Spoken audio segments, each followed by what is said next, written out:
You're here, so you've tuned into Joe's Music Something. Well, I know it's the biggest music, so let's learn something about music. Joe's Music Something. You learn about the notes, chords, beats, sound, but almost getting out of bounds. It's Joe's Music Something. From Baltimore County Public Library. Hello, and welcome back to Joe's Music Something. I am the aforementioned Joe, and today's Music Something is the keyboard instrument family. No, that's a seahorse. Close, but I'll have to say, nay. That's just a joke for a normal horse. Okay. Today, we're bringing instruments into the 21st century by talking about our most recent and up-to-date family of instruments.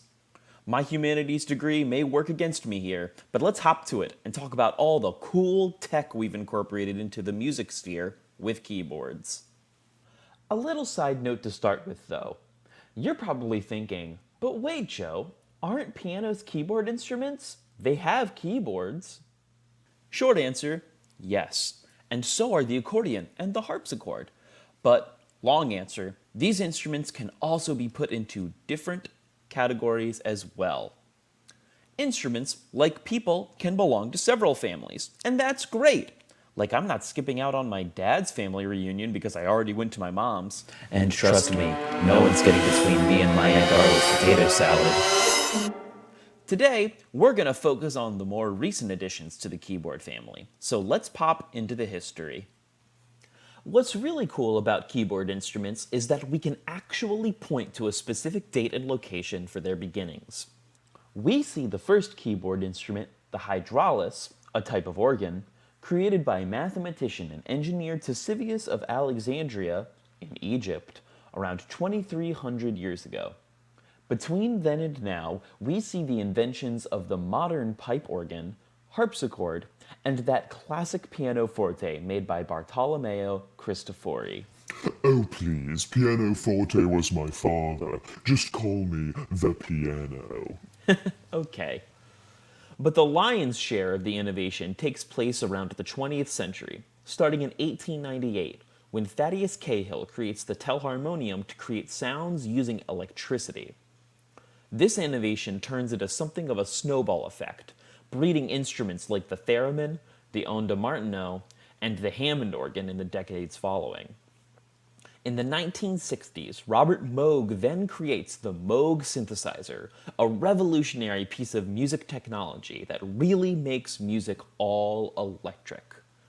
Finally, in the 70s and 80s, we see the advent of the drum machine and a fascinating piece of technology called the Musical Instrument Digital Interface, or MIDI for short. MIDI? Psh, I'm more of an attack guy myself.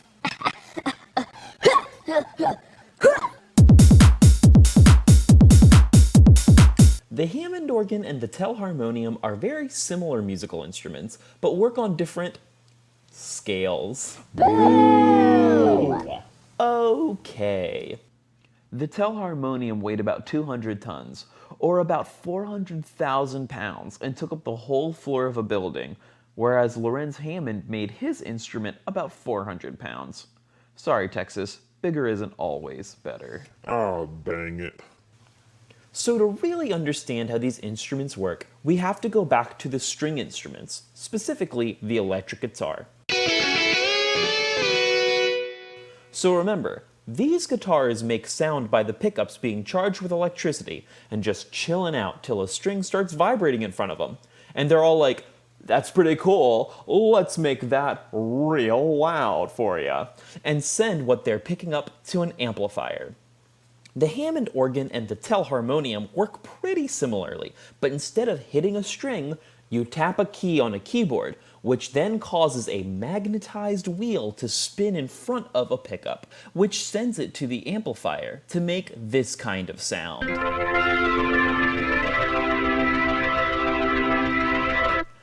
It's kinda complicated, but the big difference between the two is where the sound waves come from. With the guitar, It's the physical string vibrating and creating sound waves, whereas with the telharmonium and the Hammond organ, the cogged wheels are magnetic and create the waves here, with the electricity by interacting with the magnetic field and creating waves in it. Basically, there's some cool science stuff happening in there. Let's just keep it at that, for my sake. Now, we spoke about waves, but in order to understand why our next instrument is so important, we need to know what other instruments' waves look like. When we play a particular note, an A, specifically an A3 for you fellow nerds out there, the sound waves look like this on a trombone, this on a cello, and this on a clarinet. This may change a little bit here and there from instrument to instrument, but overall, it stays the same. Our next instrument, the synthesizer, decides that it wants it all, and wants it now. Synthesizers have these things called oscillators, which create electronic waves with a very stable shape. Most will create a triangle wave like this, a square wave like this, and a sawtooth wave like this. The synthesizer makes all those different sounds, but that's not all. What makes the synthesizer so cool is that we can edit these sounds and waves even more. We can add something called a filter to make the sound brighter. Or change something called an envelope.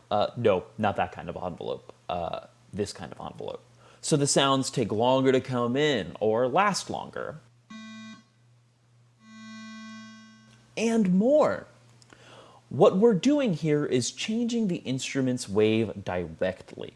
We basically sculpt the wave to what we want it to be, creating it into a work of art. Joe, it's music. It was already art. Poetry in motion. But also, it's basically a ton of math.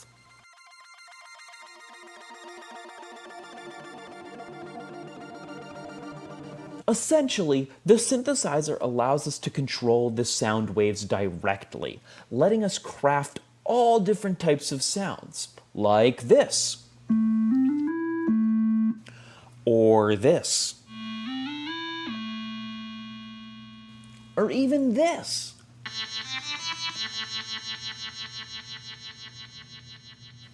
Now, in the mindset of the phrase, keep it simple, silly, a drum machine is, a healthy amount of the time, also a synthesizer, just with a very specific idea in mind. You know, making drum sounds. They also create waves that we can edit to our own liking, bringing it into the wonderful, happy keyboard family. Finally, I want to talk about MIDI because I have a confession to make.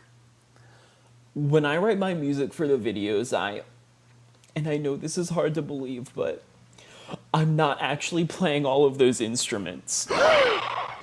I'm fainting.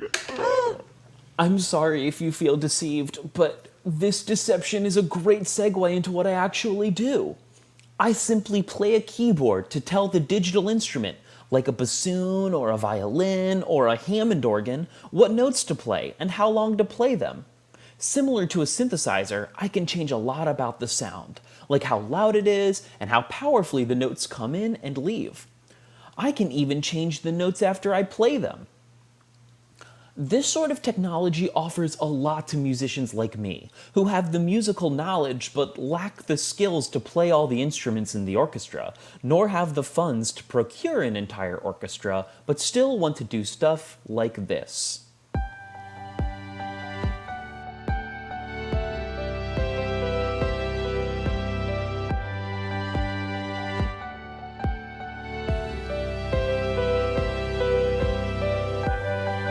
And with that, let's wrap things up.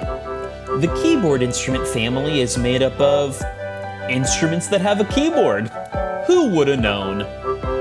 This includes acoustic instruments, ones that don't need to be plugged in, like the piano and harpsichord, but also electronic instruments. Some have spinning wheels, like the Hammond organ. Some are completely electric and allow us to change their wave shapes, like the synthesizer.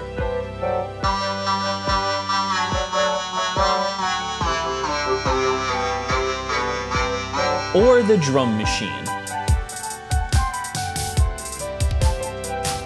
And some are completely in the digital realm, like all these orchestral instruments I play through MIDI.